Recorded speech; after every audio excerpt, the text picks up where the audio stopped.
Oke, siap-siap. Oke, halo, selamat pagi menjelang siang semua. Eh, Hari ini kita sebenarnya mau sharing tentang dua hal sih. Jadi ada the science behind of plant-based diet dan practical tips. Dan kita juga Mhm. udah dapat list of questions dari teman-teman. Thank you for sharing. Kebanyakan Sevin sama Abian ya. Pertanyaannya banyak. Ada Sevin Eh, ya.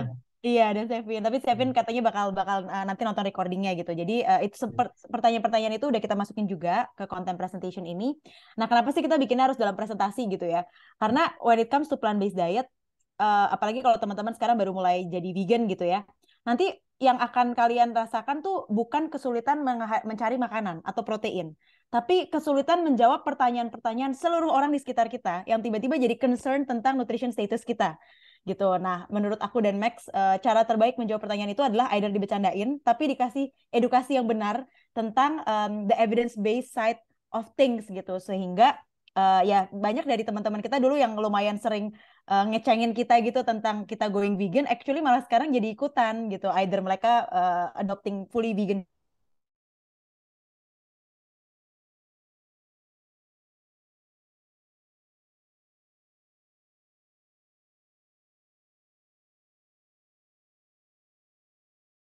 gitu ya. Jadi kalau misalnya ada yang punya pertanyaan selama kita presentasi, please feel free to chat in the box. Tadi dapat info dari Via, semua orang yang nanya akan mendapatkan Waimi gratis. Waimi itu instant superfood noodle yang Burger's baru luncurkan. Dan untuk penanya terbaik yang nanti akan dipilih sama Irene dan Via ya kayaknya, itu akan mendapatkan 5 hari meal plan Burgerins gitu. Wow, Oke, nice guys. iya, oke. Mungkin Oke, kita bisa next langsung ya. ya. Jadi ini konten hari ini gitu kita mau share sedikit tentang gimana ngomongnya aku apa gue ya, mungkin aku aja ya karena nanti bakal di record di upload di YouTube. Jadi gimana saya dan Max menjadi vegetarian dan vegan.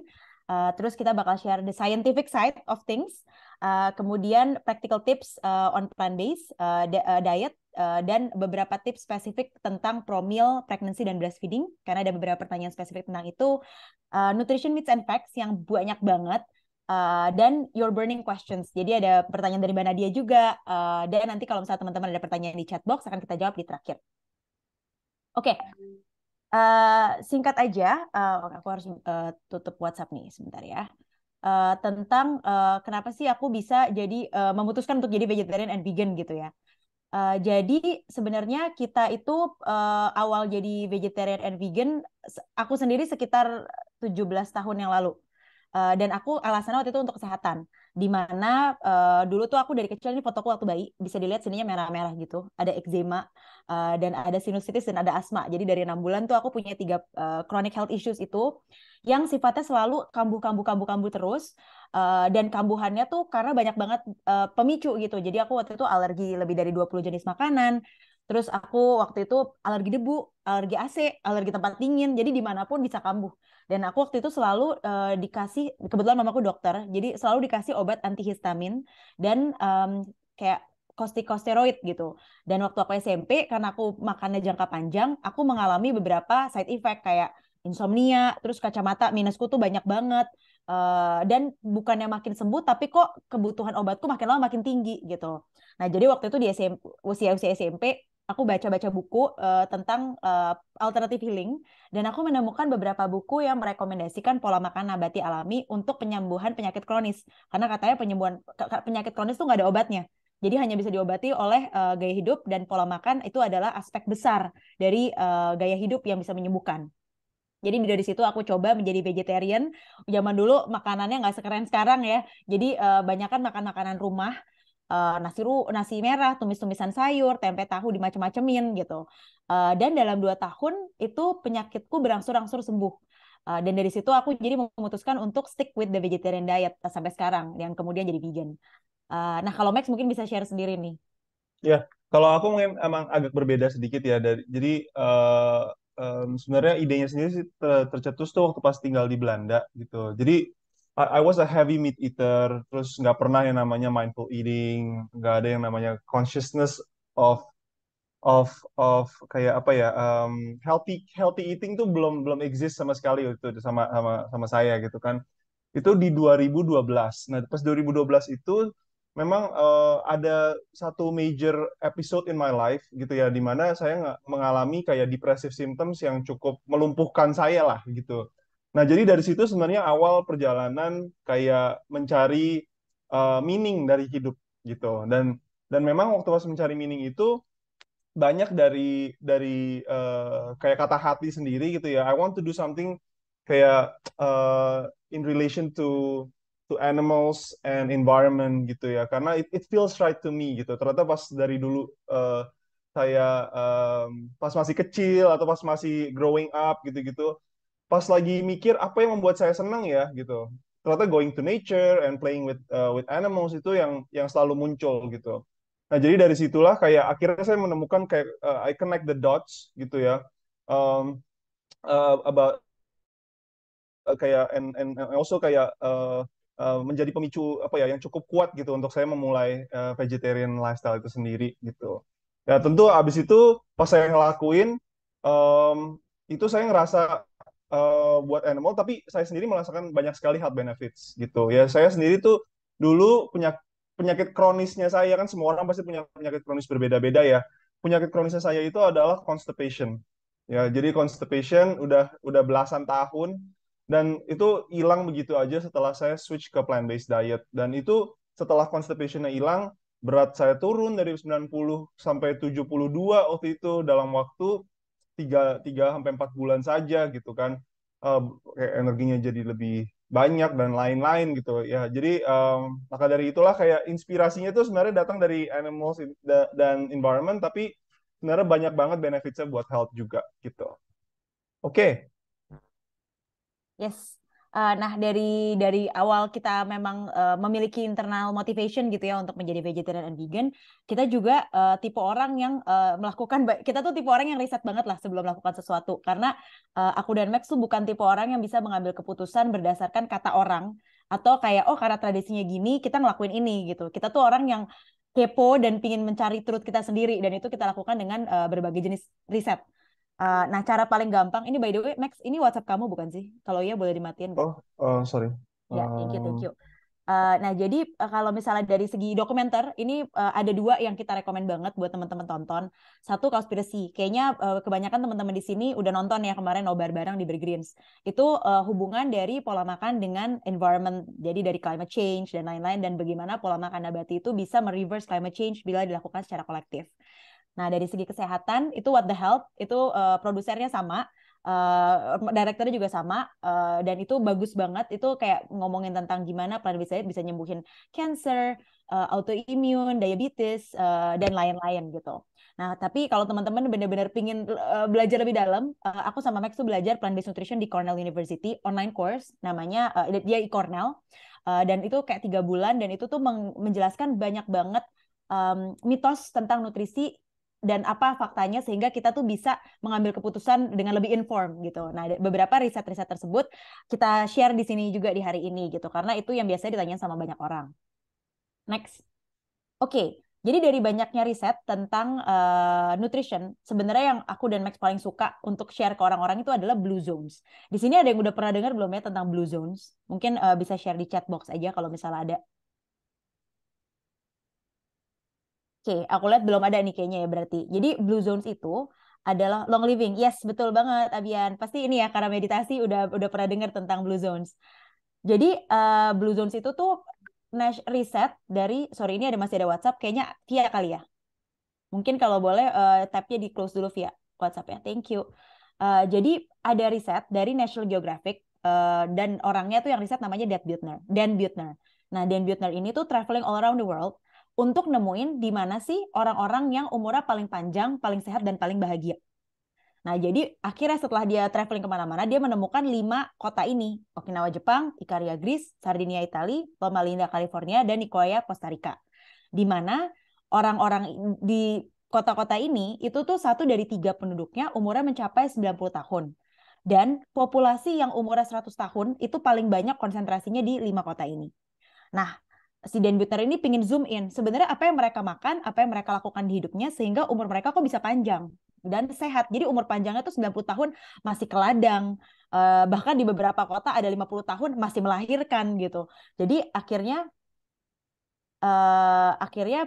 apa namanya, mereka semua di riset lah gitu lebih dalam, sehingga si Dan Buettner ini menemukan beberapa faktor lifestyle yang sama yang di-share oleh 5 penduduk kota-kota ini. Next.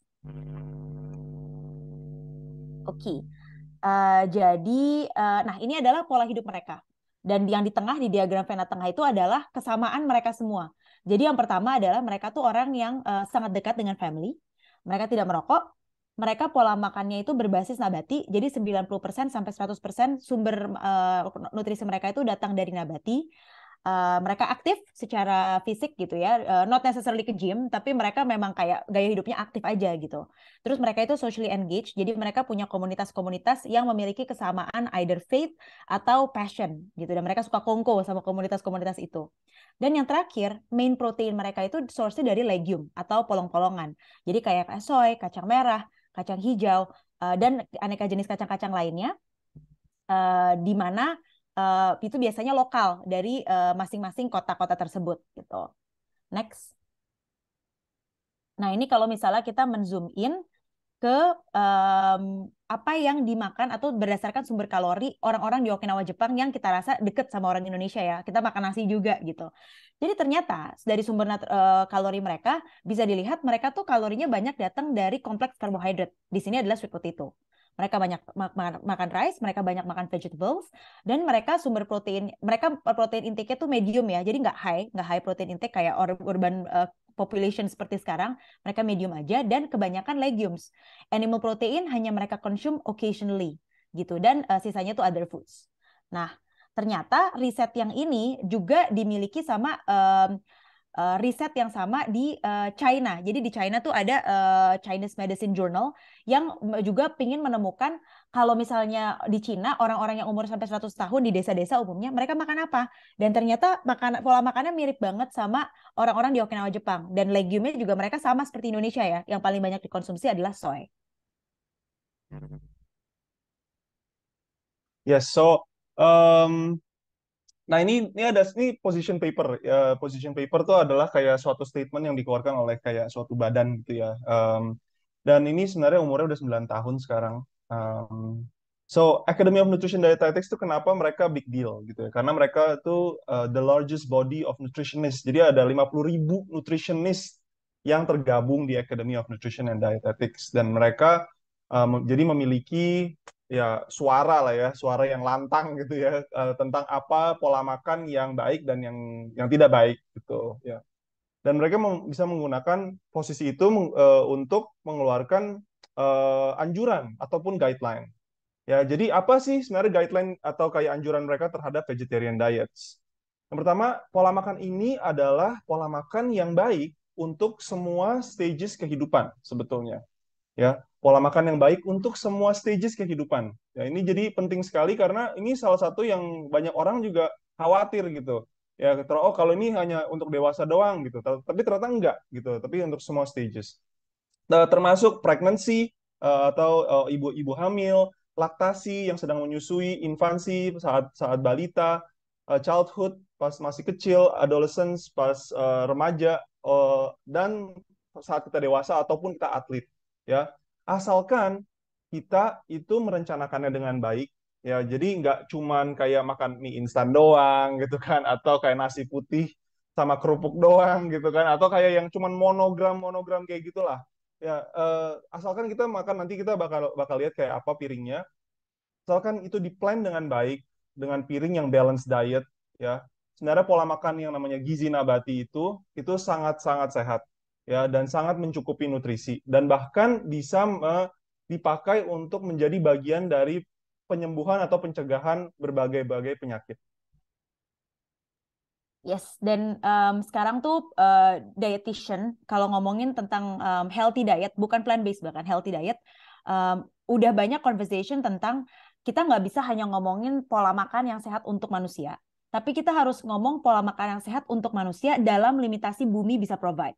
Karena kan sekarang kita tuh udah overpopulated sebenarnya gitu kan, dan dalam tahun 2050 nanti itu kita di-expect-nya bakal lebih banyak lagi populasi manusia, dan limit bumi itu udah hampir mencapai maksimal untuk bisa memprovide makanan.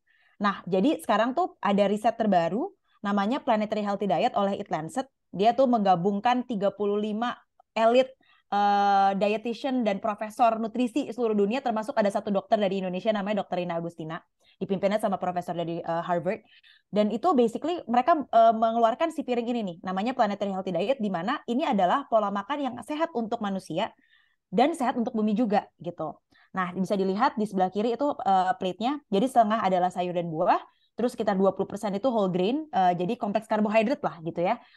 Beras-berasan, apa namanya, gandum-ganduman gitu. Dan ada sekitar 20% juga protein, dan bisa dilihat di sini tuh yang membedakan banget sama diet panduan-panduan makan sehat sebelumnya adalah plant source protein proporsinya jauh lebih tinggi dibanding animal source protein gitu, dan dairy foods juga sangat sedikit gitu. Dan bahkan di paper itu bilang animal source protein dan dairy foods itu optional, nggak harus, tapi kalau orang mau konsumsi bisa, cuma dalam proporsi yang sangat kecil dibandingkan proporsi sumber nabati lainnya gitu. Dan tentunya plant oils dan added sugar itu sesuatu yang harus dilimit. Nah, kalau kita melihat itu dari kacamata pola makan nabati 100%, itu bisa dilihat di sebelah kanan. Jadi plant-based plate yang healthy adalah yang seperti ini, di mana setengahnya itu adalah sayuran, buah-buahan, kacang-kacangan, dan biji-bijian. Terus 30% itu adalah kompleks karbohidrat, jadi aneka ragam grains dan starchy vegetables. Terus 20% itu plant protein, di mana plant protein itu kalau dari nabati datangnya dari beans and lentils dan produk turunannya. Jadi kayak tempe, tahu itu kan produk turunan soy. Terus udah gitu ada plant-based meat. Plant-based meat dari seluruh dunia itu pasti main source-nya adalah texturized vegetable protein gitu. Jadi dari soy, dari pea, dari sunflower seed, dan lain-lain. Nah, kalau aku dan Max, selain kita secara makro gitu ngikutin plant-based plate ini, kita juga memastikan kecukupan mikronutrien kita dengan beragam sumber, dan goal kita tuh basically makan 40 plants a week atau 40 jenis ragam nabati dalam seminggu. Nah, ini nanti mungkin teman-teman langsung mikir, gila banyak banget gitu. Nah, tapi jangan lupa 40% ragam nabati ini meliputi nasi-nasian, tapi bukan nasi putih ya, nasi putih nggak kehitung, yang kompleks. Jadi nasi coklat, nasi merah, roti gandum, misalnya kita makan legumes tuh berarti bubur kacang hijau, terus udah gitu kacang merah, soy, itu aja udah 6 jenis. Bawang-bawangan yang kita makan di sambal. Asal mereka dalam seminggu minimum porsinya 40 gram, itu dihitung sebagai satu jenis ragam nabati. Sehingga 40 jenis ragam nabati sebenarnya nggak susah-susah banget gitu. Tapi kalau misalnya kita bisa nge-hit target ini, bisa dipastikan kecukupan mikronutrien dan makronutrien kita itu terpenuhi. Ya, Next.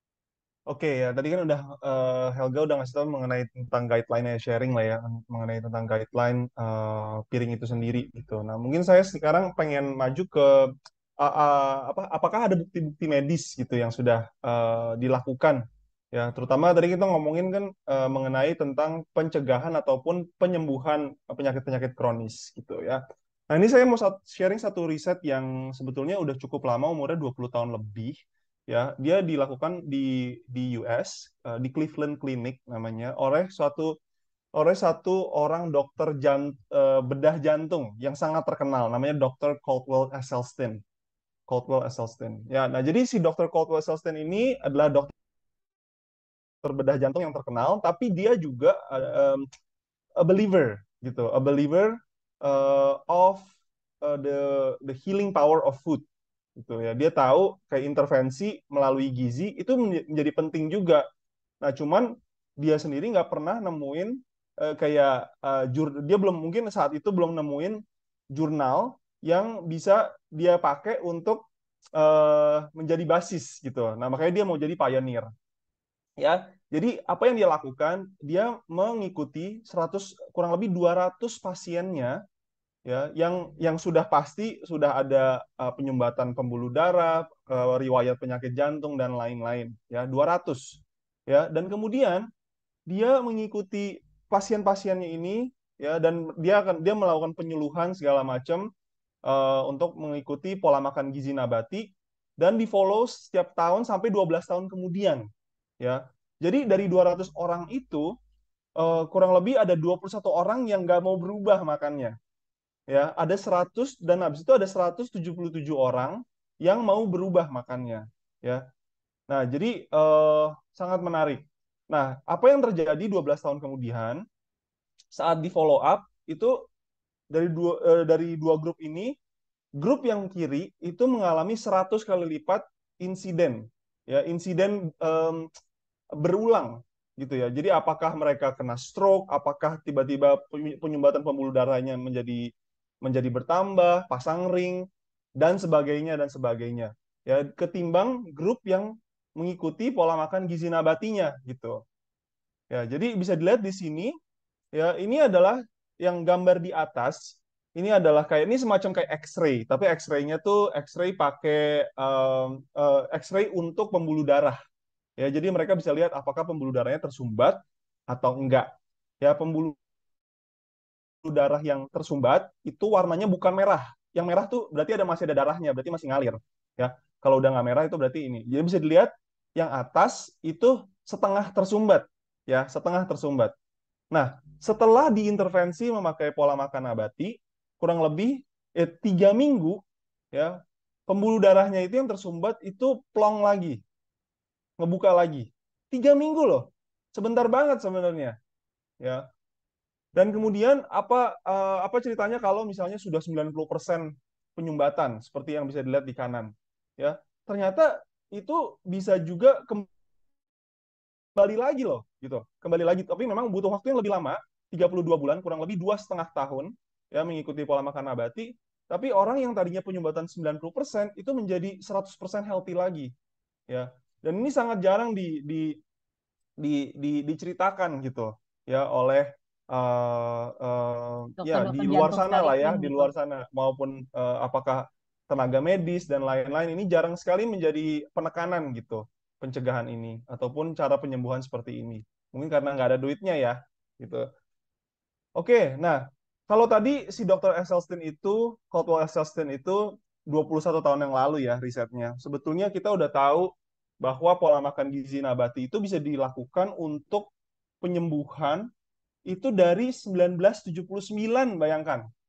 Ya, dari 50 tahun yang lalu ada orang kayak ada dokter-dokter gila lah istilahnya ya mungkin saat itu yang ya melakukan beberapa eksperimen gitu. Ya, salah satu eksperimennya adalah orang-orang yang diabetes. Ya, ini terutama penting sekali mungkin untuk teman-teman yang punya riwayat diabetes di keluarganya atau misalnya punya sanak keluarga ataupun teman-teman yang diabetes. Ini menarik banget. Ya, dari 50 tahun yang lalu ini jadi mereka mengikuti 20 orang. 20 orang yang positif diabetes. Dari yang biasa sampai parah banget, ya. Dan mereka mengintervensi menggunakan yang namanya high carbohydrate, high fiber diet. Intinya ya tinggi karbohidrat dan tinggi serat gitu kan. Tinggi serat, serat darinya di mana? Ya berarti di plant foods gitu. Ya, dan mereka ini disuruh makan sebanyak-banyaknya setiap hari. Ya, jadi mereka ditaruh di satu rumah sakit, kemudian di provide buffet, pokoknya makan harus sampai kenyang banget, ya. Ya, itu KPI-nya, harus sampai kenyang banget supaya badannya mereka nggak turun beratnya. Ya, mungkin kayak ginilah ekspresinya waktu itu. Oke. Nah, di sini ada dua tabel, ya. Nah, jadi tadi saya udah bilang ada 20 pasien, ya. Jadi pasien 1 sampai 20 bisa dilihat ya. Di tabel kanan juga ada pasien 1 sampai 20. Ya, ini sama, ini pasien yang sama. Nah, di tabel yang kiri itu di sebelah pasien itu adalah bisa dilihat kontrol. Kontrol itu adalah jumlah suntikan insulin yang pasien itu harus suntikan ke dalam dirinya setiap hari supaya gula darahnya normal. Ya, jadi pasien 15 suntikan, pasien 57 suntikan. Bayangin, banyak banget, ya kan? Nah, kalau di tabel yang kedua bisa dilihat pasien ini beragam sekali umurnya. Ada yang umurnya di 60 ke atas, ada yang di umurnya 30 ke atas, gitu. Ya, jadi sangat beragam. Dan durasi diabetesnya juga bisa dilihat, ada yang baru 1 tahun, ada yang sudah 20 tahun, ya. Nah, apa yang terjadi setelah diintervensi? Ya, setelah diintervensi oleh high carbohydrate, high fiber diet, orang-orang yang banyak sekali dari mereka ya yang lepas insulin, ya lepas insulin. Berarti intinya mereka sudah bebas insulin, mereka nggak perlu suntikin lagi, gula darahnya itu normal, ya. Dan rata-rata dari grup ini dari totalnya 26 turun ke 11, ya. Dan pertanyaan yang paling krusial adalah berapa lama sih mereka diikutin sampai dapat hasil yang seperti ini gitu.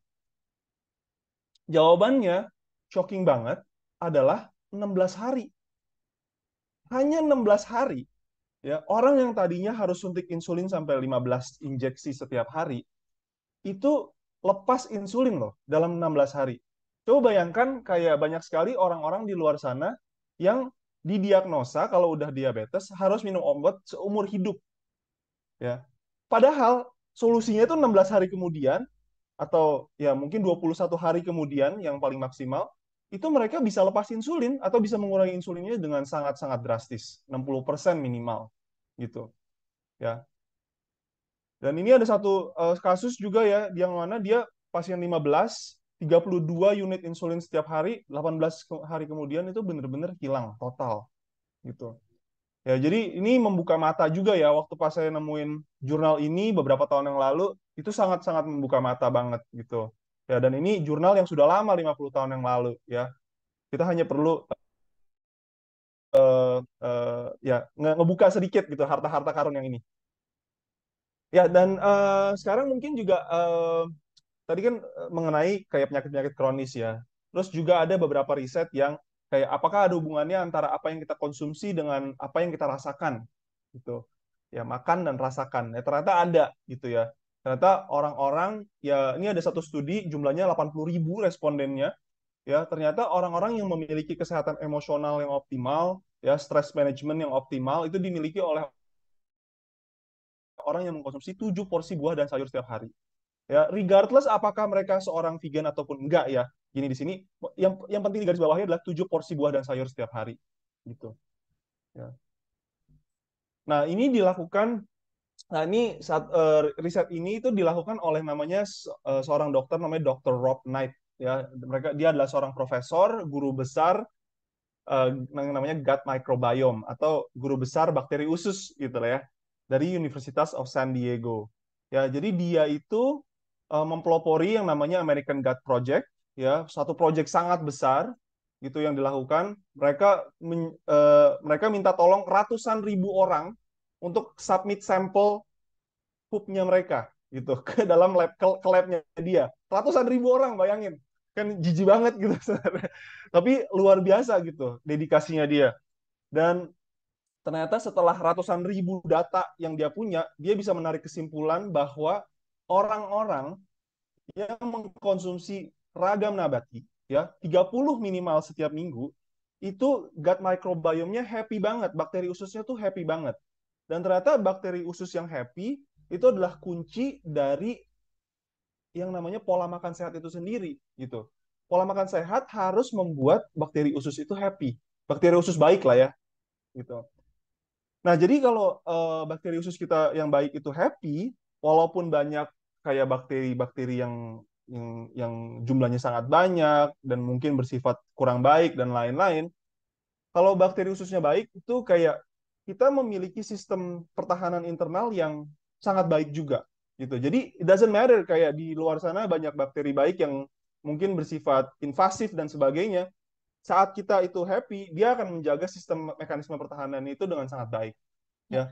Ya, Mungkin lain waktu halnya. itu kasusnya ini ya apa ada di confirm sama ada riset tentang COVID waktu itu. Jadi sempat ada riset yang menemukan bahwa waktu during COVID ternyata orang-orang yang banyak sekali makan nabati dan beragam dan banyak jadi vegetarian, vegan, pescatarian itu tuh kalau sampai kena COVID mereka tuh simptomnya mild to non-existent gitu dan itu bisa kita temukan juga maksudnya aku dan Max sama-sama dua-duanya pernah kena COVID di aku sama sekali nggak ada simptom teman-teman kita yang vegan and vegetarian juga sama mereka mild banget lah nggak ada yang sampai harus masuk rumah sakit gitu. Iya, betul. Ya, jadi contohnya kalau misalnya microbiome-nya itu nggak bagus, bakteri baik, usus baiknya itu jumlahnya kurang, ya, itu mereka akan mencoba mengembalikan keseimbangannya dengan menambah bakteri yang lain, gitu ya. In this case, akan ada bakteri-bakteri yang gabut, ya. Mereka ada di sana atau nggak ada di sana nggak ada bedanya gitu ya. Dan ada juga yang tiba-tiba menjadi kayak friendly fire gitu ya, friendly fire, sehingga kayak mungkin mereka adalah orang-orang yang tadinya baik terus kemudian dikecewakan gitu kan istilahnya, terus mereka jadi penjahat istilahnya gitu. Ada yang kayak gitu berevolusi seperti itu. Dan ada juga yang kayak Joker lah ya, kayak I just wanna see the world burn. Jadi kayak ya, kerjaan dia tuh menciptakan inflamasi di saluran pencernaan kita. Ya terus-terusan inflamasi tingkat rendah sehingga kita ada di state namanya low grade chronic inflammation. Yaitu yang itu kurang baik lah gitu. Ya yang akhirnya bisa menjadi kayak pencetus kanker usus atau kanker dan sebagainya. Ya, kayak gitu ya, kurang lebih makanya penting sekali untuk kita menjaga bakteri usus baik untuk selalu ada di populasi yang sebanyak mungkin.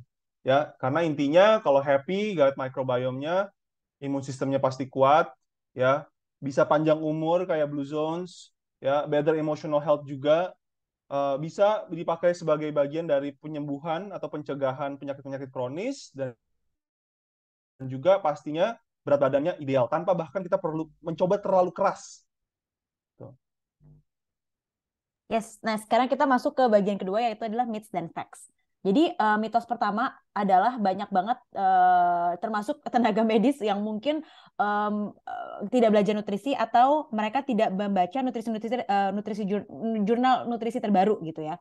Banyak yang orang berpikir bahwa plant protein itu inferior dibandingkan animal protein.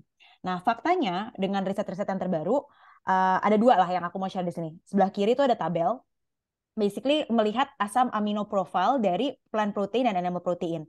Jadi satu warna itu menggambarkan satu jenis asam amino dan yang ada kotaknya itu tuh asam amino essential gitu. Yang non essential tuh yang tidak ada kotaknya. Dan bisa dilihat animal foods kan memang benar dia mengandung asam amino essential yang lengkap. Tapi ternyata plant protein, jadi legumes, beans, lentils, peas, terus udah gitu ada kompleks karbohidrat seperti grains and pasta, terus ada nuts, vegetables, fruits. Mereka semua memiliki asam amino essential lengkap, tapi proporsinya berbeda-beda, kecuali soy. Kalau soy itu profilnya sama seperti meat, jadi dia lengkap dan proportionnya ideal gitu. Sedangkan kalau yang lain mereka varying proportion, sehingga salah satu mantra penting dalam plant-based diet yang sehat adalah sumber nabatinya beragam. Dan dengan sumber nabati yang beragam, selain kita mencukupi kebutuhan asam amino essential, tapi kita juga memberikan makan ke bakteri usus baik kita, sehingga kita mendapatkan optimal gut health yang tadi Max panjang lebar ceritakan gitu. Nah, terus yang kedua, banyak yang bilang, oh protein dari hewan lebih gampang diserap tubuh, bioavailability lebih tinggi gitu dibandingkan plant based gitu. Nah, ternyata dari seluruh plant based protein, soy itu tuh memiliki protein digestibility corrected amino acid score paling tinggi. Sama dengan egg, milk dan whey protein. Dia satu gitu. Bahkan lebih tinggi dibanding beef dan dibanding protein-protein lainnya gitu. Jadi ternyata soy protein itu secara apa ya, secara bioavailability itu sangat-sangat tinggi gitu. Sama seperti comparable dengan egg dan dairy. Next. Ya. Nah, mitos nomor dua itu adalah kita kita harus banget makan protein hewani untuk kesehatan. Ya, ini mungkin kita sering banget dengar mitos ini dari tante kita, ibu kita, mama kita lah ya, generasi lama terutama gitu. Kamu harus makan daging biar besar gitu. Kamu harus minum susu biar tumbuh kembangnya biar tinggi gitu. Kamu harus makan ikan biar pinter dan lain-lain gitu ya. Ya, padahal sebenarnya yang tadi Helga udah sempat kasih lihat di yang mitos pertama, sebetulnya eh, protein nabati itu juga punya semua asam amino gitu. Hanya memang degree-nya berbeda gitu, apa kuantitinya. Ya, dan yang paling penting adalah tadi yang belum dibahas sama Helga adalah proteinnya itu datang dengan apa? Siapa yang datang dengan protein itu gitu. Ya, ini yang paling sebenarnya yang membuat yang namanya plant protein itu kayak menjadi penting untuk dikonsumsi adalah sebutan plant protein equals to clean protein. Ya, kenapa dibikin seperti itu? Karena animal protein seperti yang kita tahu sebenarnya banyak juga yang masuk ke dalam pakan ternak sekarang.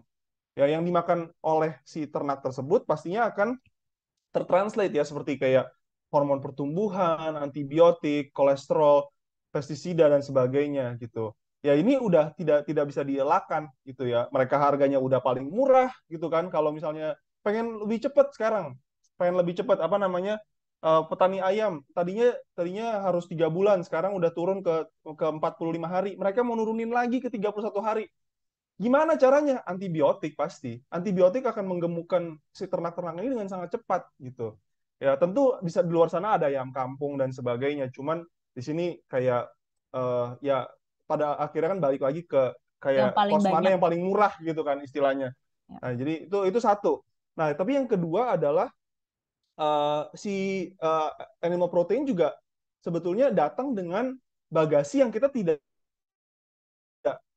inginkan sebetulnya dari sisi kesehatan ya gitu. Jadi mereka memiliki banyak komponen-komponen yang memang memiliki sifat yang menyebabkan inflamasi gitu. Lain halnya dengan protein nabati. Protein nabati itu biasanya datang dengan serat, dengan vitamin C, antioksidan, ya, dan antiinflamasi juga gitu, antiinflamasi. Dan ini semua sangat baik pastinya gitu. Ya, jadi kalaupun teman-teman itu masih mengkonsumsi animal protein sekarang nanti misalnya habis challenge atau misalnya sudah terinspirasi 100% untuk kayak going plant based, itu kan lebih baik kan. Nah, tapi kalau misalnya masih mengkonsumsi animal protein, jangan lupa konsumsi plant protein juga. Jangan sampai anti sama plant protein karena hal yang ini gitu. Oke, Helga mungkin mau kasih tahu? Di sini sih sebenarnya kita, by the way kita akan share presentasi ini. Jadi teman-teman yang mau baca lebih detail bisa. Cuma ini mau menjelaskan tentang beberapa zat-zat yang dibilang deficient di pola makan nabati. Jadi ini adalah kalsium dan magnesium. Contohnya bisa dilihat bahwa ternyata sesame seeds itu adalah sumber kalsium paling tinggi, 10 kali lipat dibanding cow's milk gitu. Dan ternyata green pea, soybean itu juga memiliki per 100 gram serving memiliki magnesium, kalsium yang lebih tinggi dibanding susu sapi gitu ya. Jadi kenapa susu sapi dianggap sebagai sumber kalsium terbaik dan tertinggi itu memang jago marketingnya industri menurut aku gitu ya. Karena ternyata di plant based sources banyak sekali, beragam juga. Nah, yang paling penting plant-based sources kalsium itu datang dengan magnesium yang membantu penyerapan supaya lebih tinggi. Sedangkan kalau dari cow's milk atau yogurt itu rendah magnesium sehingga penyerapannya kurang maksimum gitu. Next, ini vitamin B12. Banyak seluruh vegan community di seluruh dunia direkomendasikan oleh dietitiannya untuk mengkonsumsi suplemen B12, kecuali orang Indonesia. Karena ternyata orang Indonesia dan vegan-vegan di Indonesia itu pada saat blood test B12 itu biasanya tinggi dan saat dicek ini teman kita sih Dokter Susianto namanya yang bikin riset ini menemukan bahwa ternyata tempe itu adalah sumber B12 yang sangat baik, second only to chlorella gitu kalau dari segi plant based ya. Dan karena kita banyak sekali makan tempe, B12 kita rata-rata aman gitu dan untuk mencukupi kebutuhan B12 kita hanya butuh setiap harinya makan tempe sebesar kotak korek api. Kotak korek api yang jadul gitu. Itu cukup. Bahkan seminggu makan satu kotak korek api tempe itu cukup untuk B12 kita. Which is kita pasti makan lebih banyak dari itu. Next. Nah ini iron, terutama ibu hamil dan menyusui ya, itu selalu dibilanginnya. Jadi banyak sekali dokter yang bilang kalau misalnya hamil itu harus makan animal gitu. Kebetulan aku cari objin yang open minded dan sudah bekerja dengan beberapa ibu vegan. Jadi dia sangat open minded. Dia bilang, oh asal kecukupan iron kamu atau zat besi kamu cukup, ya nggak perlu jadi makan animal juga sih. Dan bahkan di Indonesia hampir setengah ibu-ibu hamil itu anemik, kekurangan iron. Udah pasti kebanyakan dari mereka kan makan animal protein gitu kan. Vegan kan less than 1% of the population. Jadi ternyata kebanyakan orang yang mengalami anemik adalah orang-orang yang makan hewan juga gitu. Nah, ternyata kalau dari plant based sebenarnya yang tinggi itu yaitu seeds dan leafy greens untuk kebutuhan iron. Dan yang penting untuk diketahui, memang betul heme iron yang ada di produk hewani itu lebih gampang diabsorb oleh tubuh. Sedangkan plant based itu tuh karena ada serat dan ada beberapa antinutrien yang sebenarnya sangat sehat untuk tubuh. Tapi nanti Max akan ngomongin gimana cara mengolahnya supaya tidak membahayakan penyerapan. Itu akan naik penyerapannya bila dikombinasi dengan vitamin C. Sehingga waktu saya hamil, terutama saya tuh makan semua biji-bijian dan leafy greens banyak banget. Dan saya selalu makan dengan air jeruk nipis untuk menaikkan penyerapannya. Gitu. Dan yang banyak gak diomongin juga, skim iron itu walaupun penyerapannya baik, kalau dikonsumsi berlebihan, dia tuh bisa menaikkan resiko cardiovascular gitu, cardiovascular disease. Jadi memang kalau misalnya semua yang berhubungan dengan animal tuh biasanya begitu sedikit berlebihan saja itu bisa naikin resiko penyakit. Nah, kalau yang plant based semakin banyak dikonsumsi, semakin banyak antioksidan yang datang dan sifatnya protektif untuk kita. Next, zinc. Nah, ini untuk teman-teman yang promil, pregnant, dan breastfeeding yang perlu dicek sebenarnya zincnya gitu. Karena kalau iron sejujurnya cukup mudah untuk dicukupi kebutuhannya. Tapi kalau zinc memang, apalagi kalau orang-orangnya kayak saya, makan kopinya dan tehnya banyak dulu gitu. Jadi itu tuh sebenarnya menghambat penyerapan zinc. Sehingga kadang-kadang zincnya bisa sedikit slightly deficient. Nah, ini adalah list of foods yang teman-teman bisa konsumsi lebih banyak bila ternyata pas cek darah zincnya agak lebih rendah dibanding rata-rata. Omega 3, nah ini juga sesuatu yang selalu ditanyain, terutama mamaku ya waktu itu pas aku tahu aku hamil langsung dibilang, please kamu makan ikan supaya anak kamu pinter. Terus aku nanya, oke, pinternya kenapa? Omega 3, oke. Dari omega 3 sebenarnya plant based sources itu banyak banget. Flax seeds, chia seeds, aneka macam nuts gitu ya, almond, walnut, cashew, dan leafy greens, which is already the foods that we eat anyway gitu. Kalau misalnya kita mengkonsumsi pola makan, menjalani pola makan nabati yang sehat. Dan aku waktu itu blood test actually, aku lihat omega 3 profilku dari ALA, EPA, DHA, semuanya optimal tanpa minum suplemen. Aku tuh cuma minum suplemen di trimester pertama karena waktu itu aku tuh enek tiap minum suplemen. Tapi memang aku mengkonsumsi seeds, nuts, dan leafy greens itu dalam jumlah banyak setiap harinya. Nah, yang menarik dari tubuh manusia adalah meskipun penyerapan konversi ALA gitu ya yang datangnya dari tumbuhan ke EPA dan DHA itu kecil, tapi begitu kita hamil atau begitu kita kondisi tubuh kita membutuhkan lebih banyak EPA dan DHA, konversinya tuh akan naik. Jadi kita selama kita makan abundant of plant-based source of omega 3, kita EPA dan DHA-nya tuh pasti akan cukup. Next, ini lignan. Itu ALA yang tadi aku bilang ya. Jadi dia bahan baku untuk membuat EPA dan DHA. Ya. Yes. Nah, ini adalah mitos ketiga. Mitos ketiga tuh bilang, waduh, mau vegan, nanti asam urat loh, gitu. Gara-gara banyak makan sayuran hijau dan kacang-kacangan atau polong-polongan gitu ya. Nah, ini mungkin yang harus dijelaskan sangat ke teman-teman yang selalu nanya itu. Ini ada kalau teman-teman ke Instagramnya Max, di IGTV-nya tuh ada namanya Nutrition Nuggets. Itu basically kita ngebahas tentang myths versus facts dalam yang secara komprehensif lah. Cuma secara simple, intinya faktor pencetus asam urat itu adalah animal foods yang high purine. Nanti akan kita lihat apa aja. Terus badan kita yang sifatnya asam, karena kita banyak sekali memakan ultra processed food seperti makanan-makanan yang tinggi garam, tinggi gula, tinggi lemak, yang biasanya ada di makanan kemasan, yang di convenience stores gitu kira-kira. Terus kurang banyak minum air dan konsumsi alkohol yang banyak dan sering gitu. Nah, begitu orang udah kena asam urat karena faktor pencetus ini, biasanya kombinasi dari beberapa hal ini, mereka kalau misalnya udah asam urat, begitu makan plant foods yang high purine, itu mereka, terutama kalau di deep fry, itu mereka langsung kambuh asam uratnya. Sehingga banyak orang berpikir, gara-gara gue makan gado-gado yang saus kacangnya digoreng, itu gue jadi kena asam urat. Padahal mereka sebenarnya asam uratnya sudah terjadi sebelumnya karena faktor pencetus yang lain, tapi begitu udah asam urat sudah tinggi, mereka makan gado-gado, itu mereka langsung kena, langsung kambuh gitu. Dan all faktor pencetus combine itu juga akan memicu lagi begitu asam urat. Nah, gimana cara sembuh dari asam urat? Basically, high purine animal fat, animal and plant-based food itu direstrict, jadi nggak dimakan dulu. Kemudian, kalau plant foods yang punya medium purin, itu dilimit. Dan tidak boleh digoreng, tapi harus dimasak dengan yang menggunakan banyak air, seperti di boil. Terus banyak minum air, dan makan makanan yang sifatnya alkaline atau basa, dan itu semua adalah plant based sources. Jadi pH cari aja teman-teman Google gitu, alkaline foods itu pasti semua plant foods, dari sayur-sayuran, buah-buahan, biji-bijian, kacang-kacangan, dan itu harus dikonsumsi dengan cara yang tidak digoreng gitu. Jadi kalau orang yang lagi asam urat harus ngurangin lah gorengan-gorengan karena itu sifatnya acidic buat badan. Next. Nah, nanti ini teman-teman bisa lihat bahwa kandungan purin di animal foods itu jauh lebih tinggi dibandingkan plant-based. Plant-based bisa dilihat next. Jadi jauh lebih rendah. Nah, kecuali memang spirulina coklat, alkohol, dan MSG. Ini tuh sama nori ya. Ini 5 plant food yang asam proteinnya tinggi. Tapi kalau kayak nori dan spirulina dan coklat, itu mereka kan sebenarnya dimakan dalam jumlah sedikit kan. Nggak mungkin dimakan sejumlah daging gitu. Jadi biasanya secara total itu sumber yang datang dari sini tuh cukup sedikit.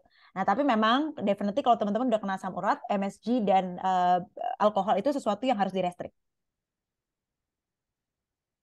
Ya, nah mitos nomor yang berikutnya adalah tentang bahwa banyak protein nabati ataupun kayak sumber nabati lah ya yang memiliki yang namanya anti nutrien. Nah, nggak tahu teman-teman udah pernah dengar atau belum? Ya, cuman ini lagi marak lah ya dan sebenarnya sudah dipopulerkan sadly gitu ya oleh satu dokter namanya Stephen Gundry gitu. Dia dia yang pelopor bukan pelopor lah tapi dia kayak pendukung keto dan lain-lain juga. Nah, intinya itu sangat tidak benar gitu ya. Jadi dia tuh kurang lebih kayak gini. Kalau cara pikir dia eh, seperti kalau kita let's say kita ambil bayam dari taman, bayam organik gitu ya. Terus kita masukin ke mikroskop, terus kita lihat oh di mikroskop ini ada yang gerak-gerak gitu kan. Oh, ada yang gerak-gerak. Oh, berarti ini nggak bagus nih gitu. Kayak ada yang gerak-gerak karena udah pasti ini bakteri jahat dan sebagainya gitu. Istilahnya kayak gitu. Padahal kalau kita makan kayak bayam dalam jumlah banyak gitu ya, di kemudian hari saat kita lihat jangka panjangnya itu banyak sekali yang sehat gitu.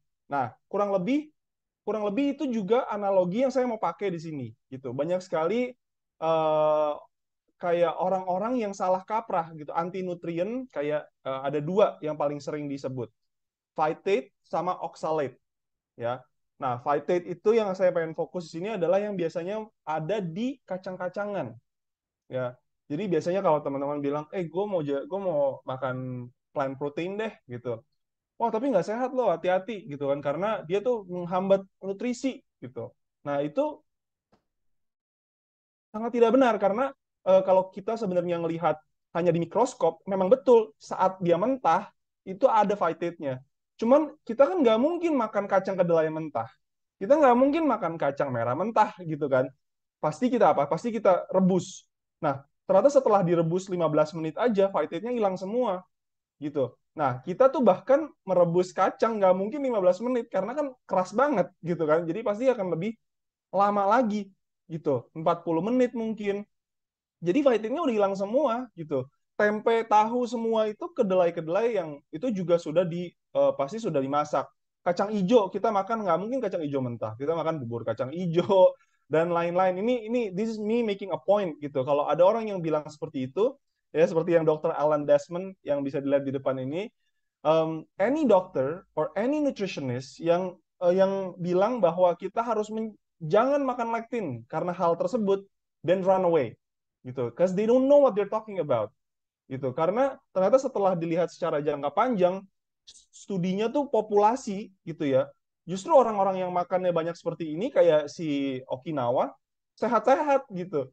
Orang yang blue zone itu semuanya makan legume, legume semuanya ada phytate gitu. Nah, jadi dari situ yang apa hipotesa yang dikasih tahu oleh dokter yang tadi saya bilang di pertama itu sangat tidak benar gitu. Ya, jadi mungkin teman-teman sekarang hopefully bisa jawab gitu kalau misalnya ada yang ngomong seperti itu. Ya. Nah, ini adalah 2 mitos terakhir. Kemudian kita langsung ke slide 40 aja ya, Max, untuk menjawab pertanyaan teman-teman Oke. dari Vegan Transformation Challenge. Jadi adalah, ini banyak banget diomongin, soy is bad for you and the environment.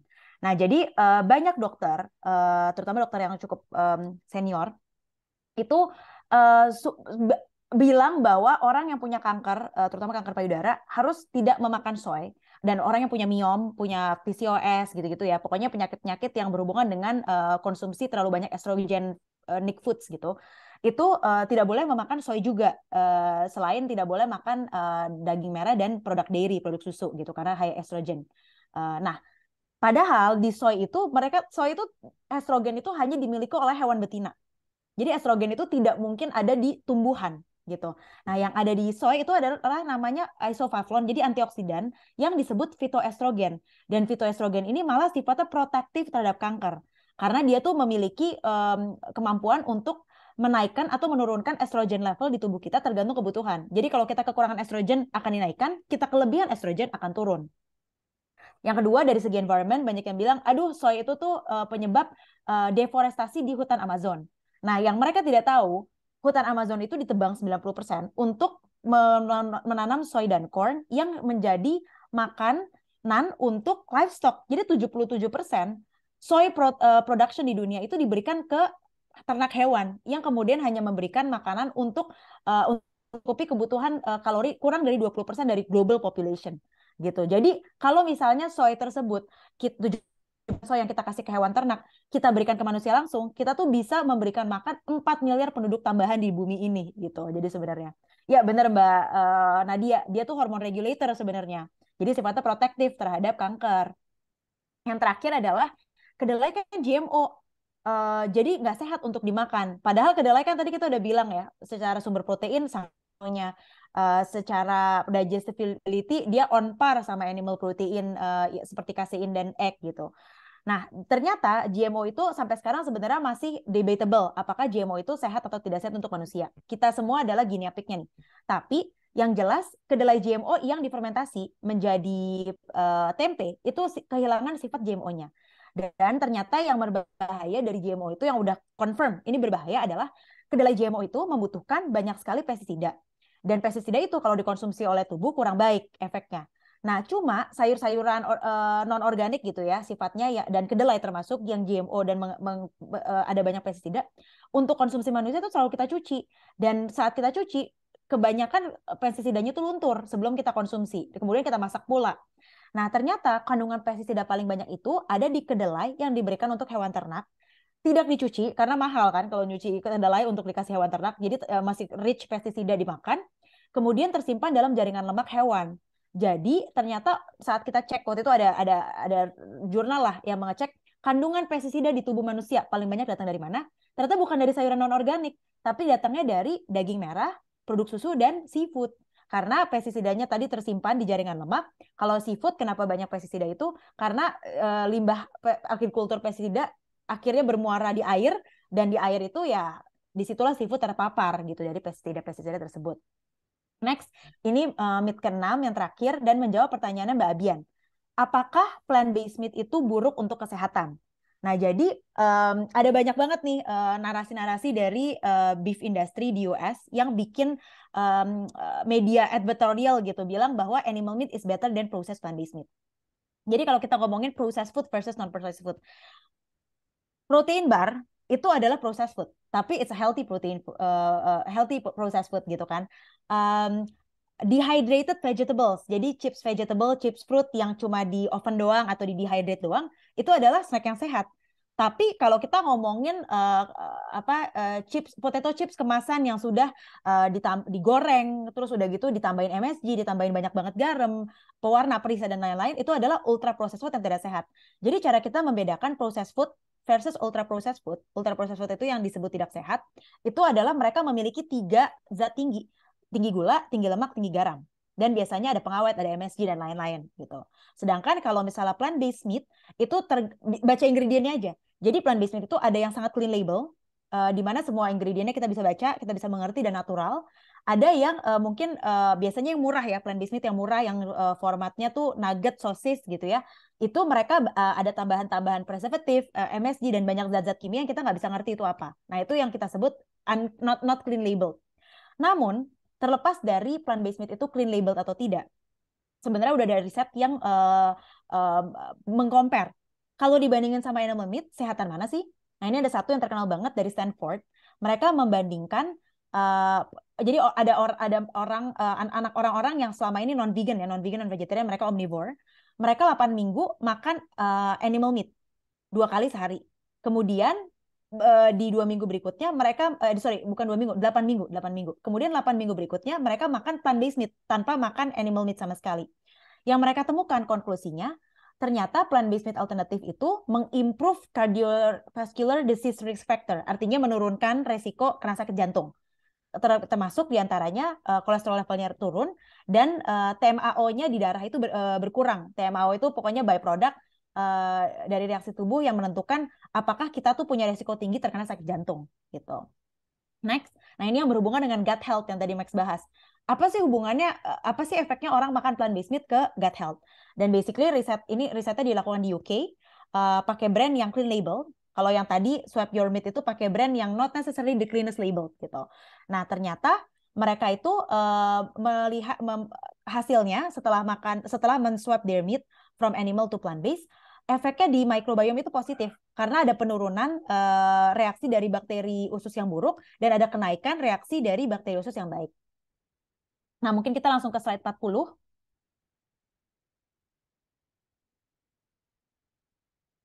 Yes, slide 40 itu adalah yang pertanyaan Nas. Betul sekali. Jadi ini pertanyaannya Mbak Nadia ya.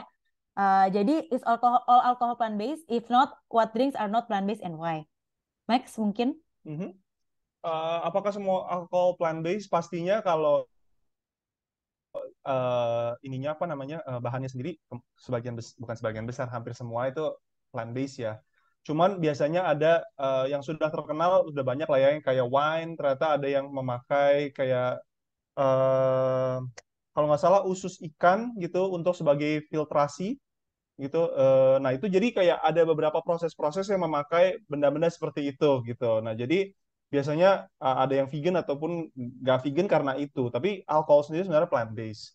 Nah em, ya mungkin itu satu. Tapi kayak misalnya kayak ada juga yang sudah diproses lebih lanjut, misalnya jadi kayak misalnya Baileys gitu. Nah itu kan udah ditambahin juga sebagai apa ditambah creamer biasanya. Nah creamernya biasanya nggak plant based gitu.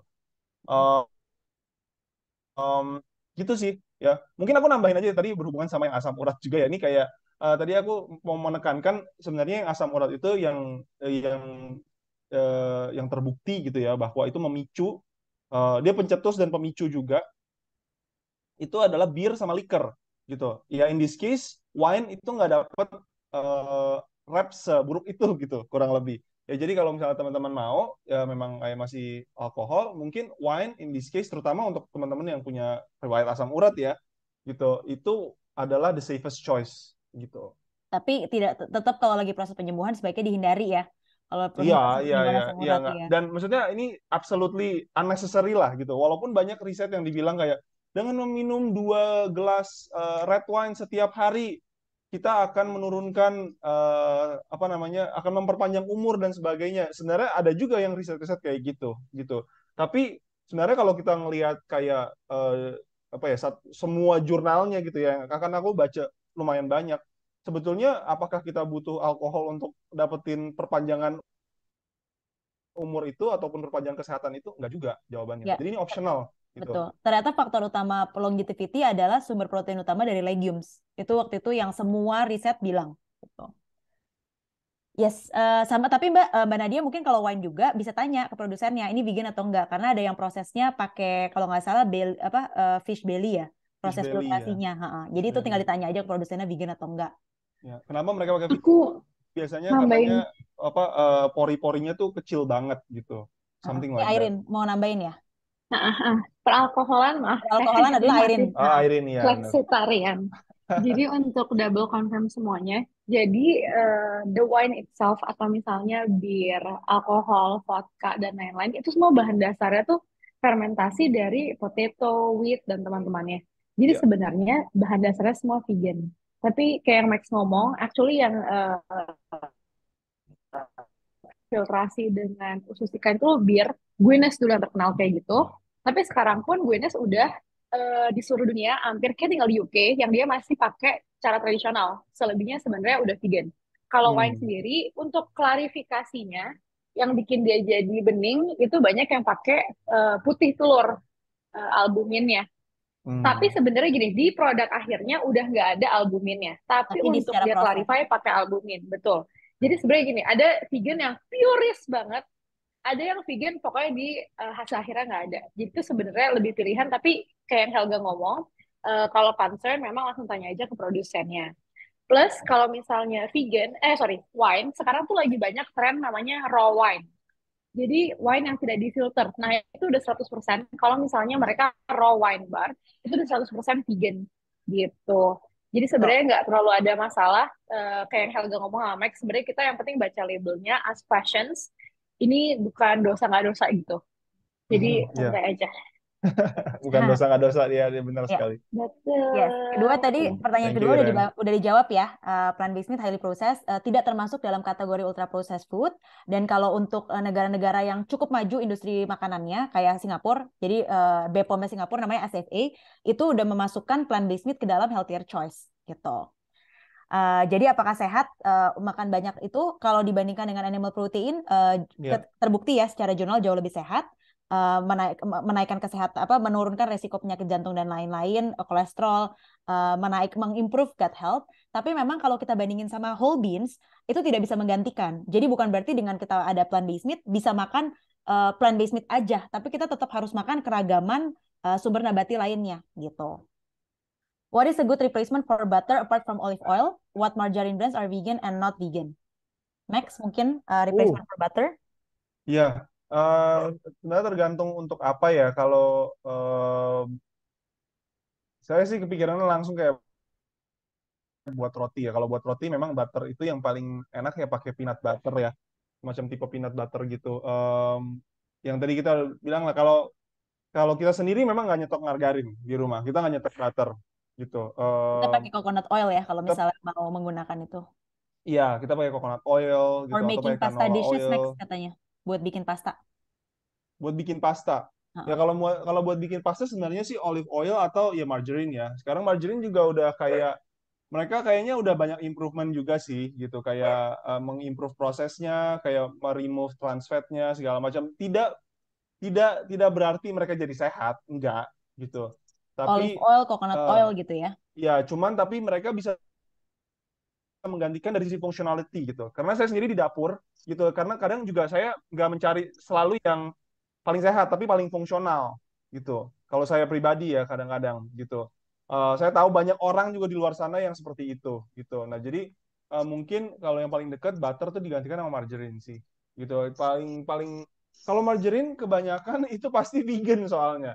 Ya apakah itu yang dari Palm oil, sunflower palm oil, oil ataukah dari corn ataukah dari canola. canola Ya, eh, ya itu semua plant based 100% gitu ya. itu sih. Ya, any tip for breastfeeding moms and mom who want to get pregnant and considering a vegan diet? Tadi aku skip sebenarnya. Nanti aku bisa share terpisah ya buat Abian sama Sevin.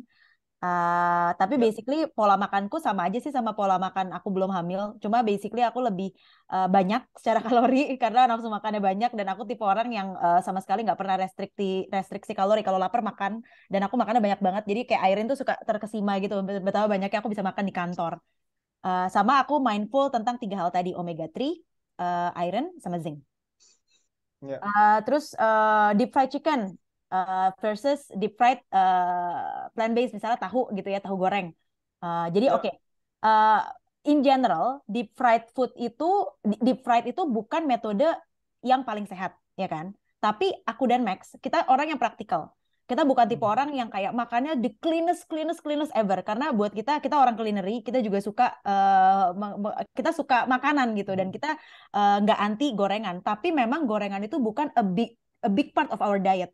Jadi kita obviously tempe goreng, tahu goreng tiap hari pasti makan. Tapi kita nggak pernah nge-snack misalnya kayak bukan nggak pernah lah, jarang sekali nge-snack tempe mendoan gitu yang kayak minyaknya banyak banget.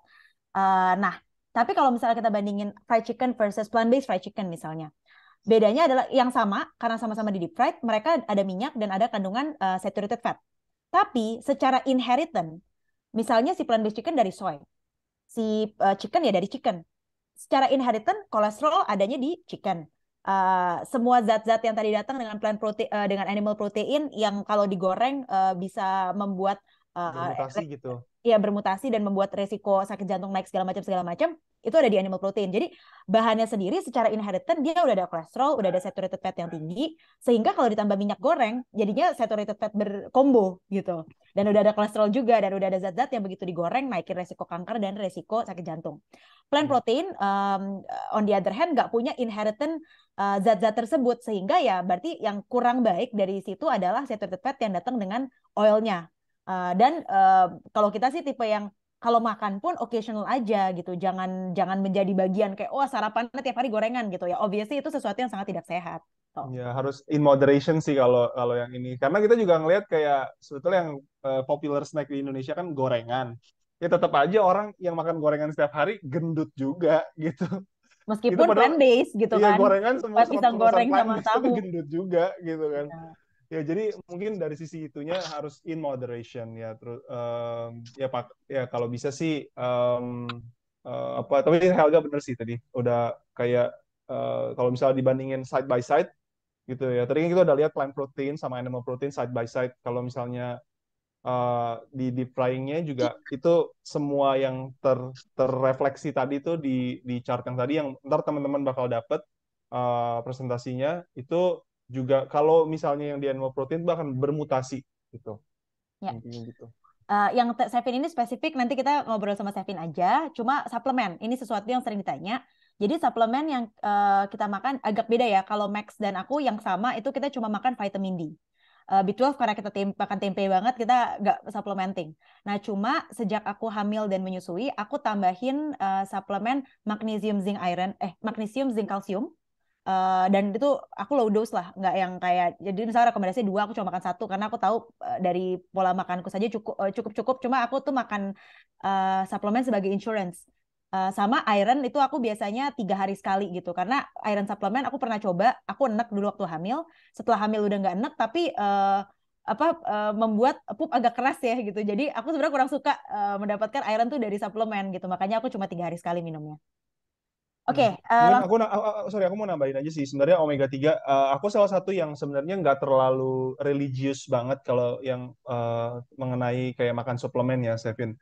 Jadi yang aku lakukan karena aku baca juga dan lain-lain ya, aku ngerasa yang paling cocok buatku ya itu adalah sayuran hijau daun. Ya, jadi sayuran hijau daun ya baik itu apakah itu sawi hijau ataukah itu brokoli ataukah itu kale dan lain-lain, semua sayuran hijau daun that you can think of itu mereka mempunyai omega 3 precursor lah. Jadi kayak bahan baku omega 3 itu ada di situ.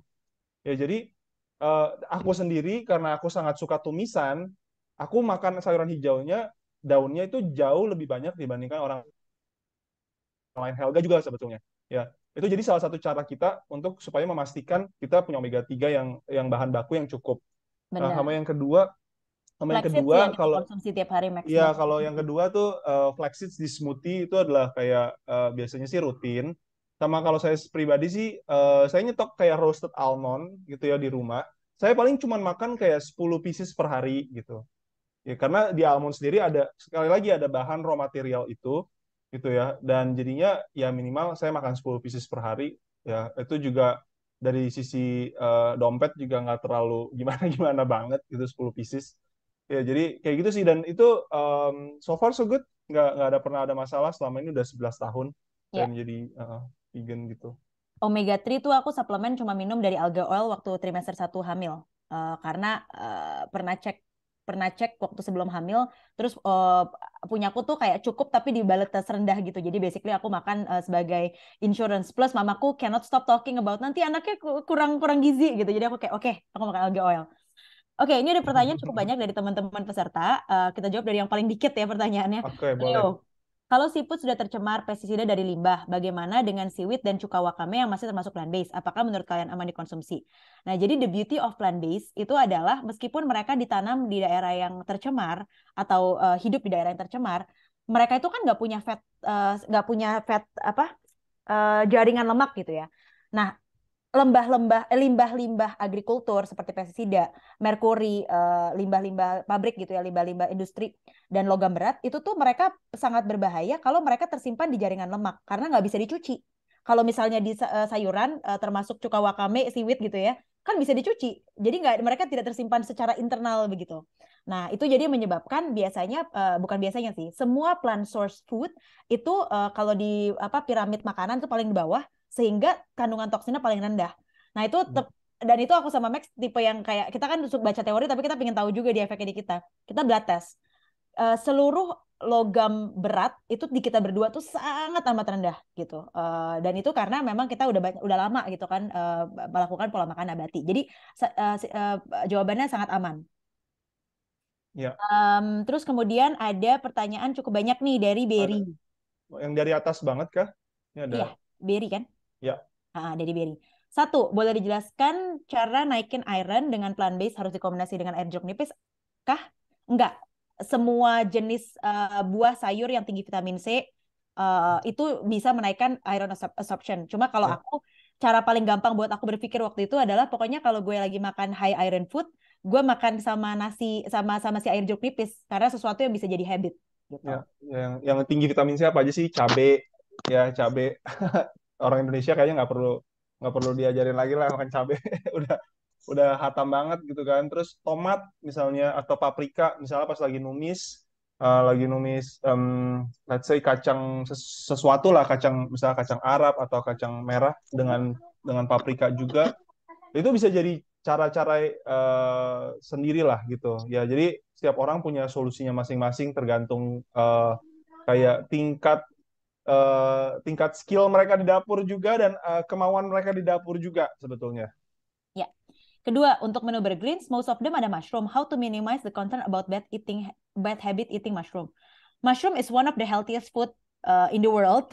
Dia mengandung banyak banget dan mushroom itu menarik karena dia tuh mengandung zat-zat yang tidak dipunyai plant source products lainnya. Salah satunya vitamin D tinggi. Terus dia tuh ada zat apa sih Max yang di mushroom yang ada di mushroom doang tapi di tempat lain tuh nggak ada. Karena dia kingdom of its own gitu kan. Ada, aduh, Lupa aku agak lupa lah ya. Waktu namanya pas tuh aku ya pas dulu saya itu masih geeky banget tuh saya bisa inget namanya. Sekarang udah. tapi ada zat pokoknya yang hanya ada di mushroom, nggak ada di tempat lain gitu. Nah itu tuh mushroom itu sangat sehat gitu. Jadi Ya. how to minimize the concern about bad eating habit, mushroom is actually very healthy dan considered superfood. Tapi kalau misalnya tadi mungkin concernnya terkait asam urat kali ya. Tadi mungkin sempat lihat shiitake dried itu asam uratnya purinnya agak tinggi. Basically dengan Rebus direndam di aja air, sih. ya Rendam, direndam di rebus. air terus direbus, itu ngurangin kandungan purin sampai dengan 50%. Tapi Atau lebih mushroom itu is bahkan. definitely healthy gitu. Ya. Menu burgers yang di deep fry cenderung aman karena goreng seperti vegan junk food. Jadi kalau di menu burgers sendiri kayaknya aku nih yang paling bawel ke Irene. Irene itu kan foodie banget ya. Jadi maunya harus enak. Sedangkan aku tuh kayak dari segi nutrition, pokoknya harus balance. Jadi kalau misalnya teman-teman lihat menunya burgers, pasti sebagian besar menunya burgers itu setengahnya adalah sayur. Terus ada kompleks karbohidrat, proteinnya pasti ada yang digoreng dan ada yang tidak digoreng. Jadi kita minimize gorengan. Dan kalau misalnya digoreng pun kita menggunakan coconut oil. Ya, Nah, dan sebelahnya pasti ada salad atau apa sebenarnya gitu. pasti ada salad. Paling cuma ada 2 menu dan itu yang aku selalu give a lot of shit to Irene. Kayak waktu itu aku berjuang banget fish and chips burgers, aku mau ada salad. Terus Irene bilang nggak bisa Hel, di fish and chips di UK nggak ada yang pakai salad gitu Iya, kayak. iya, iya. Terus satu lagi mungkin yang agak burgers fried chicken. Obviously, terus Irene juga bilang namanya bukan fried chicken kalau misalnya gue kayak nggak goreng ini Iya, iya, ayam iya. gitu. Ya, Jadi karena cuma ya kayak itu. ya karena kita restoran juga ya. Jadi kadang-kadang kita juga kita pengen mengedukasi se-fun mungkin gitu. Kita nggak Ya, pengen dan kita pengen mempertahankan kalau misalnya kita memang lagi bilang burgers fried chicken gitu ya. Kadang-kadang ya kita pengen copy 100% gitu dengan apa yang ada di luar sana gitu. Karena betul. kalau dibedain virality-nya nggak ada gitu. Ya jadi Iya, mungkin betul. harap dimengerti di bagian itunya juga sih Ya, gitu. cuma kalau teman-teman memang makan burgers untuk kesehatan, 98% opsi makanan kita itu actually minim Betul. gorengan gitu. Ya, ya, ya. Heeh. Kemudian untuk menu Green Rebel atau Waimi jika sudah dalam bentuk kemasan, apakah masih bisa disebut produk organik sesuai dengan tagline Bergreens? Oke, Waimi itu tidak organik, kita tidak mengklaim itu organik ya, tapi kita mengklaimnya itu instant superfood noodle, di mana kandungannya tuh up to 20% itu adalah real vegetables dan fruits gitu, ada dragon fruit, ada spirulina, ada wortel, ada ubi dan lain-lain. Nah, again, kalau kita ngomongin alternatif, ini kan healthy healthy alternative to instant noodle. Kalau dibandingkan mie instan pada umumnya di mana digoreng, kalau kita kan di bake, obviously di situ kita lebih sehat. Terus secara serat jauh lebih tinggi. Kemarin kalau nggak salah kita ngecek fiber kontennya Waimi itu sama dengan makan bayam 250 gram. Terus secara protein, dia proteinnya setara dengan telur. Jadi kalau dari segi makro, dia lebih superior dan lebih sehat dibandingkan mie instan konvensional. Tapi kalau dibandingin, oke, makan Waimi atau makan leafy greens dengan kacang merah. Obviously leafy greens dan kacang merah lebih sehat dibandingin Waimi gitu. Jadi again dia masuk ke dalam kategori processed food yang healthier. tapi tidak bisa menjadi makanan utama tiap hari gitu. Tapi kalau dibandingin, udah daripada gue makan mie instan tiap hari, yang biasa konvensional diganti white mie, obviously akan lebih sehat. eh Terus yang Jangan. terakhir, yes, sorry Max, silakan. Enggak, terima kasih kalau udah suka truffle mushroom sauce-nya. Iya, thank you. Nggak akan A- discontinue kok, nggak akan discontinue. Masih ada di Akan, makanan, tapi nggak kita jual secara detail gitu. ya, Oke, terima kedua, kasih. terima Akan kasih. dikonsider ya. Ya, Mas Berry, makasih ya. Avina, aku punya teman yang tertarik jadi vegan karena alasan lingkungan, tapi dia alergi kacang-kacangan. Sedangkan produk vegan saat ini kebanyakan terbuat dari soy. Apa alternatif yang ingin go vegan tanpa mengandung kacang-kacangan selain jamur-jamuran? Oke, jadi jamur-jamuran memang yang sumber utama kali ya penggantinya proteinnya. Em, Kemudian basically makan variasi nabati yang 30 sampai 40 jenis nabati per minggu dan mengeksklud hal-hal yang sifatnya alergenik terhadap teman kamu itu sebenarnya akan bisa mencukupi kebutuhannya asal kebutuhan kalorinya tercukupi. Nah, cuma sebenarnya kan legumes itu kan kita tahu salah satu makanan paling sehat di dunia dan efeknya ke umur panjang tuh tinggi banget. Jadi sebenarnya teman kamu juga bisa berkonsultasi sama nutritionist atau sama naturopath yang bisa mengimprove gut health sehingga dia akan alerginya bisa berkurang. Jadi aku tuh dulu alergi soy. Dan aku bilang, aku bunuh diri aja sih kalau misalnya nggak bisa makan tempe dan tahu sebagai vegan gitu. Terus udah gitu aku aku konsul sama Max dan ngobrol juga sama naturopath gitu waktu itu dari Australia. Dan basically dia bilang, basically kalau lu perbaiki gut health lu dengan program 40 jenis nabati itu, tapi awalnya aku kurangin juga konsumsi makanan yang aku alergi. Nanti pelan-pelan di reintroduce makanan yang kita sifatnya alergenik untuk kita, terus kita tiba-tiba jadi nggak alergi lagi. Nah, itu yang aku lakukan waktu itu dan akhirnya aku bisa mengkonsumsi soy tanpa ada efek samping alergi gitu. Jadi itu mungkin sesuatu yang teman kamu bisa consider. Tapi itu harus ditemani either orangnya harus riset dalam banget atau ditemani sama nutritionist yang ngerti gitu. Terus Ya, berikutnya apa nih? Fenomena orang yang vegan tapi nggak sehat karena mereka mungkin banyak makan produk yang produk-produk olahan yang kadar gula, natrium, preservatif, glutennya tinggi. Oke. Pertimbangan apa saja yang perlu dipikir ketika membeli produk vegan, terutama vegan instant yang nggak punya banyak waktu untuk masak. Baca ingredient label sama nutrition table sih. Jadi nutrition table pokoknya kita tahu kan makanan yang dikonsider ultra processed food adalah yang tinggi gula, tinggi garam, hmm, tinggi lemak. Jadi tiga itu yang dilihat aja gitu. Nah cuma kalau dari segi sodium, nanti teman-teman akan lihat kalau plant-based meat itu sodiumnya lebih tinggi dibanding animal meat.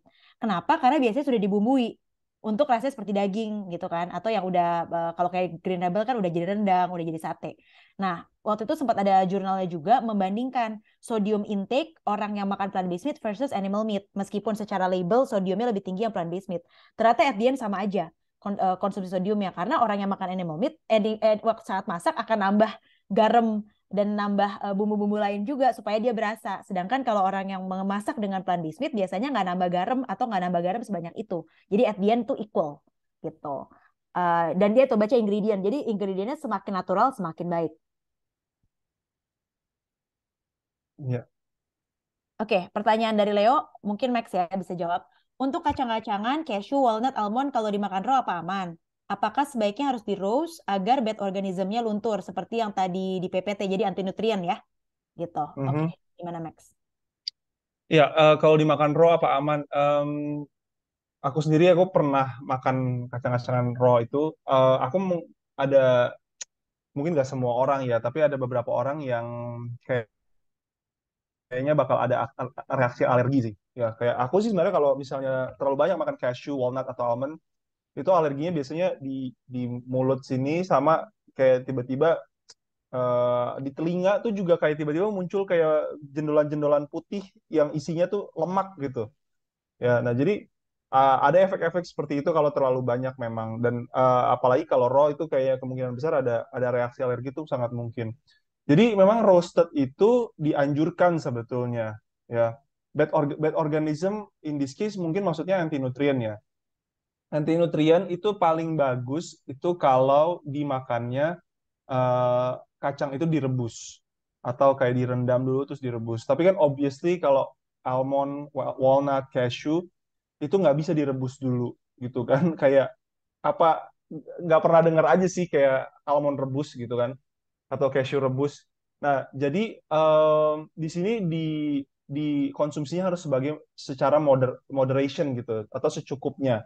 Ya jangan sampai terlalu terlalu banyak gitu istilahnya. Karena sebenarnya kalau misalnya dalam jumlah yang sedikit, sebenarnya badan kita tuh is more than capable sebenarnya untuk mencerna itu ataupun memproses hal-hal tersebut gitu. Itu sih Leo ya. Jadi tapi very good question. Kalau untuk phytate dan lain-lain, memang cara paling baik itu adalah direbus, ya, Ya. rendam, rebus, gitu. Terus terakhir lagi Ya. dari Berry, oh ternyata tadi pertanyaan tentang mushroom karena katanya peternak mushroom menggunakan bibit genetik atau kimiawi. Jadi mungkin ini seperti GMO juga ya, bahwa belum ada riset yang konklusif bilang GMO itu berbahaya buat manusia. Tapi Mm-mm. ternyata GMO yang ditemani dengan pestisida, pestisidanya yang bahaya untuk manusia dan plant source itu karena bisa dicuci, jadi pestisidanya bisa luntur gitu. Berbeda dengan animal source di mana pestisidanya sudah terakumulasi di jaringan lemak sehingga tidak bisa dicuci. Jadi mungkin itu apa consideration kita dan aku juga mau share sesuatu yang mungkin banyak orang nggak tahu. BPOM Indonesia itu standar tentang food safety-nya salah satu yang paling baik di Southeast Asia. Kenapa? Karena mereka tidak memperbolehkan makanan yang diproses itu menggunakan GMO produk. Jadi kayak Green Rebel, kita kan pakai mushroom dan pakai non GMO soy. Kita harus mendapatkan statement dari supplier kita bahwa ini tuh non GMO gitu. Jadi kalau untuk makanan yang sudah diproses dan sudah mendapatkan BPOM itu mereka udah pasti nggak menggunakan GMO ingredients, which is really good gitu untuk konsumen gitu. Oke, I think semua pertanyaan sudah terjawab dengan baik. Terima kasih untuk semua teman-teman yang meluangkan hari Sabtu 1,5 jam mendengarkan presentasi yang cukup serius dari aku dan Max gitu ya. Semoga bisa memberikan insight baru, bisa membantu teman-teman untuk mungkin menjalankan pola makan nabati dengan lebih mantap, bisa menjawab pertanyaan-pertanyaan kepo dari tante-tante, ibu-ibu, tetangga, pasangan hidup gitu ya, yang mungkin concern, intensinya baik tapi concern karena nggak tahu gitu kan. Dan yes, thank you juga Abian. Iren lagi udah leave the chat room, tapi dia udah memilih penanya terbaik karena katanya entusiasmenya luar biasa. Jadi untuk Berry, kamu adalah orang terpilih yang akan mendapatkan meal plan 5 hari dari Bergreens. Nanti Wow, Pia yang akan selamat Berry. semangat, selamat. Nanti Pia yang akan get in touch ya. Dan untuk teman-teman lain, if you have any more questions, please let Pia know. Nanti aku sama Max bisa record pertanyaannya. Dan untuk teman-teman yang menjalankan Vegan Transformation Challenge, udah minggu kedua ya kayaknya ya. Mhm. Tetap semangat. Yes. Semoga so far makanannya enak-enak ya. Jadi kalian tidak merasa ada yang anything missing from your life. Yes, Oke, thank you thank you banget Abian, thank you semua. Leo, thank you semuanya. Mungkin untuk Sampai Tia ketemu nih, lagi. kalau Tia mau ada foto atau apa gitu nggak? Yeah, exactly. So before we head Oh off, ini ya, oke. Aku stop coba share ya. kita on cam dulu, kita foto bersama ya.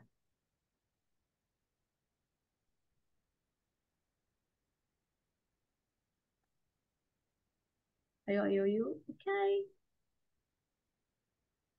Pakai 1, 2, 3 ya, Vi? Yep. Waiting for some people. Irene kalau foto langsung muncul lagi Ren. Tadi hilang question and answer. Maaf, saya habis sebumi. Oh gitu, oke. Oke. Yang lain on cam nih. Yaudah kita foto aja ya. Alright. 1, 2, 3. Oke. Terima kasih. teman-teman. Thank you semua. Thank you semuanya. Thank you. Have a great Thank you, bye. weekend. Bye. Bye. Dadah.